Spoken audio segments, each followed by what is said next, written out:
qual é o medo que as pessoas estão da Taesa possivelmente fazer um follow-on, né? A empresa distribuiu nos últimos 2 anos, em média 4, 5 pau de dividendo, é isso? Simplesmente porque o dividendo está alto neste ano, porque a ação está cotada a R$34 na bolsa. E, obviamente, que fica o alerta, né? Mas, obviamente, você tem a possibilidade de, se a ação cair, caso caia, não. Vamos ao tema do dia com a Taesola? Aí, a galera tá empolvorosa aqui. Saiu uma notícia da Taesa. Quer começar ou quer que eu comece? Você que sabe, quer começar, Fabião? Fica à vontade. Manda bala, primeiro as mulheres. Então vamos lá. Bom, assim, fiquei com um pouco de dificuldade de entender qual é o medo que as pessoas estão da Taesa possivelmente fazer um follow-on, né? A empresa distribuiu nos últimos 2 anos, em média 4, 5 pau de dividendo, é isso? Obviamente era algo, a gente já falou algumas vezes, isso não se repetiria com consistência. Assim como o Petrobras não se repetiria com consistência. E a gente já consegue ver nesses últimos resultados, pessoal, que a gente tinha um forte componente ali, não recorrente, que é da correção do IGPM. Como vocês sabem, as RAPs, que são as receitas anuais permitidas, elas permitem nesses contratos a correção por algum índice de inflação, ou IPCA ou IGPM. Cerca de 60% das concessões da Taesa são corrigidas por IGPM, tá bom? TRPL fez um movimento distinto da Taesa, né? Ela preferiu guardar um pouco mais de recursos no ano passado, por isso que meio que andou de lado, enquanto a Taesa meio que decolou, né? Obviamente que a gente sabe que muitos investidores fazem apenas um ranking, né, do maior para o menor e compram simplesmente sem saber o que estão fazendo, simplesmente porque o dividendo está alto neste ano. Mas a verdade é que a gente tem Taesa porque ela está nesse ranking consistentemente há mais de 10 anos, tá? Então, obviamente, pessoal, com a trajetória do IGPM muito mais de declínio do que a gente tinha nesses 2 últimos anos, né, 2020, 2021 principalmente, o que a gente vai ver, o que a gente viu nesse último trimestre, inclusive, foi uma correção das receitas para baixo, ok?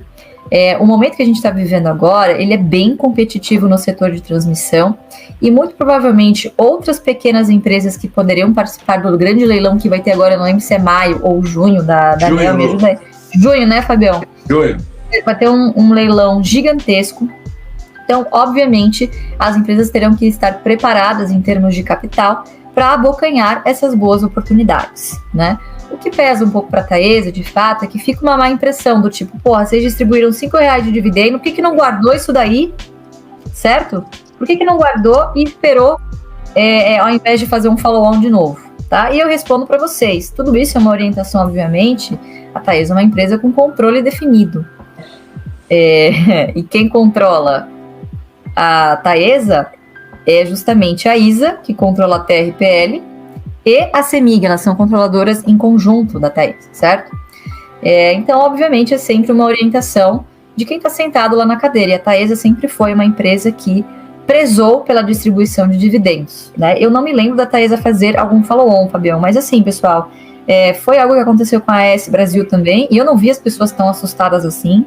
A AES, inclusive, tinha um payout muito mais agressivo do que a Taesa tem, um negócio que não tem margens tão altas quanto as da Taesa. A gente tem que lembrar que são margens bastante robustas, né?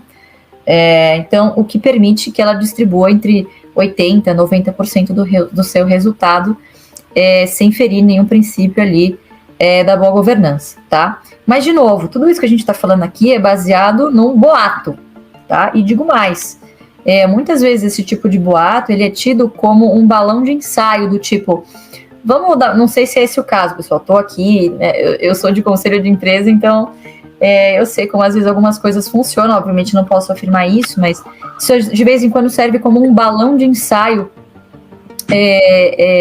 para ver se essa oferta vai ser bem aceita ou não.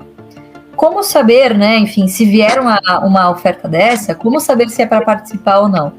Preço. Se vier um falou um absurdo aí, sei lá, quero captar a R$40, obviamente que ninguém vai fazer essa captação de recursos, ninguém vai aceitar, porque a ação está cotada a R$34 na bolsa. Então, primeiro vai depender do deságio que eles vão querer dar essa potencial oferta, que o mercado não gostou muito justamente por esse fluxo alto de dividendos dos últimos anos. Mas se tiver que vir, vai vir, e paciência, e a depender do preço eu participaria sim, como participei da ES.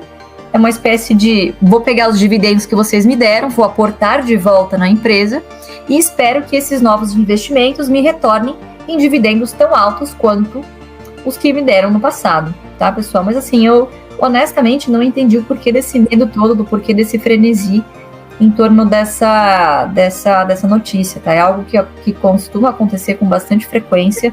A gente não pode deixar de lembrar também, de salientar, que nós tivemos uma mudança de taxa de juros extremamente brusca. Então, imagina para você que está à frente de uma empresa como essa, em que você está ali planejando, você está ali numa estratégia, a taxa de juros é X, com IGPM X, do nada, tudo isso muda em 6, 12 meses, tudo isso muda. Né? A diretriz que você deliberou lá atrás já não é tão assertiva com a realidade que você tem hoje. Então, faz parte das empresas, é assim mesmo que acontece. E, obviamente, que fica o alerta, né, para a gestão da companhia, enfim, que isso sirva de alerta que o acionista cativo, não aquele mero caçador de dividendos, esse cara ele está atrás do dividendo perene.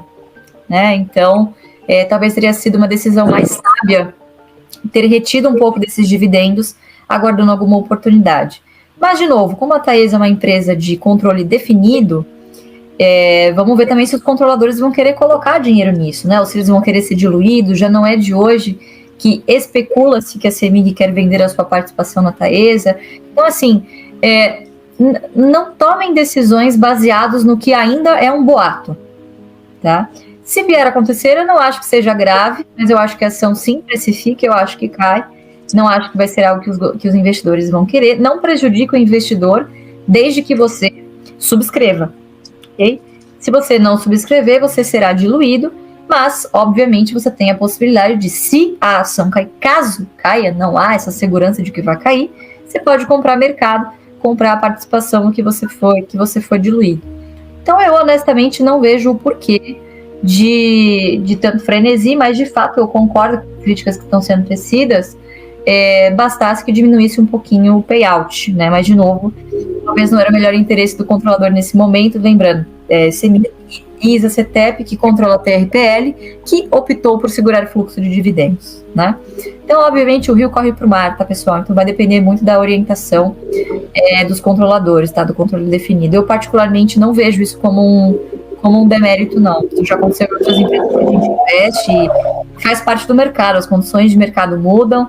Follow-on é um dinheiro barato sob a perspectiva de custo de capital da empresa, e a empresa distribuiu excelentes dividendos nos últimos anos, né? Quer dizer, mas obviamente que sinaliza que, não digo má gestão de capital, mas que poderiam ter distribuído menos, claro, se eles pretendiam fazer algum investimento. Mas, de novo, tudo baseado em boato, tá, pessoal? Eu não baseio nenhuma das minhas decisões de investimento enquanto não tiver um fato relevante, um anúncio que venha do RI.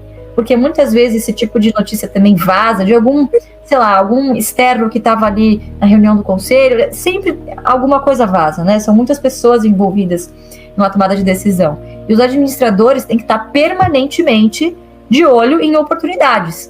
Se tiver uma oportunidade de captação no mercado barato, por que não fazer? Mas isso não quer dizer que vá sair com certeza, né? Então vamos esperar. E a empresa já respondeu a notificação que a CVM mandou, dizendo que por enquanto não há nenhuma perspectiva disso acontecer. Mas eu particularmente não acho que há nenhum abalo de confiança, pessoal. As empresas fazem follow-on para investir, né? Então, de novo, isso aconteceu em AES, eu posso... Nem dá para contar nos dedos a quantidade de vezes que isso já aconteceu. Itaúsa fez isso por muitos anos. Faz uma subscrição de 10%, anuncia o dividendo e faz uma subscrição de 10%, anuncia o dividendo e faz uma subscrição de 10%. Assim, é uma prática que depende, eu acho que depende muito do preço, né? Tudo sempre depende do preço, o preço é soberano.